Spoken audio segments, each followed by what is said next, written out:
Je ressens beaucoup de colère, beaucoup de colère due à énormément de frustration depuis quelques années que je fais ce métier. Les collègues sont toujours motivés à faire le boulot, mais on est empêché par notre hiérarchie, par des décisions. On ne sait pas d'où elles viennent exactement, on est empêché de faire notre travail. C'est vrai que depuis quelques années, ça se dégrade. Ça se dégrade énormément. On a perdu des effectifs il y a quelques temps. A priori, on va en retrouver. Le matériel, c'est pareil. On a du mal à en avoir, les formations, etc. Tout est énormément compliqué dans la police. Et ça nous arrive d'intervenir à 2 pour faire face à 10 personnes qui n'ont pas envie de nous voir. Ça m'est déjà arrivé d'avoir peur. Alors, pas sur le moment, quand je vis des situations difficiles. C'est souvent après, quand on y repense, quand on se refait le film de ce qui s'est passé. On se dit que les choses auraient pu se passer différemment.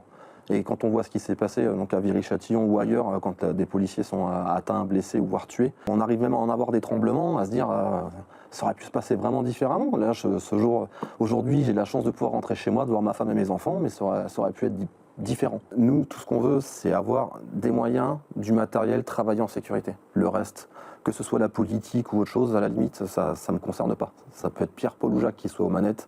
Moi, ce que je veux, c'est faire mon métier en sécurité. Je veux que mes collègues soient en sécurité. Je veux rentrer chez moi le soir avec le sentiment du devoir accompli, en sécurité, en bonne santé. Voilà.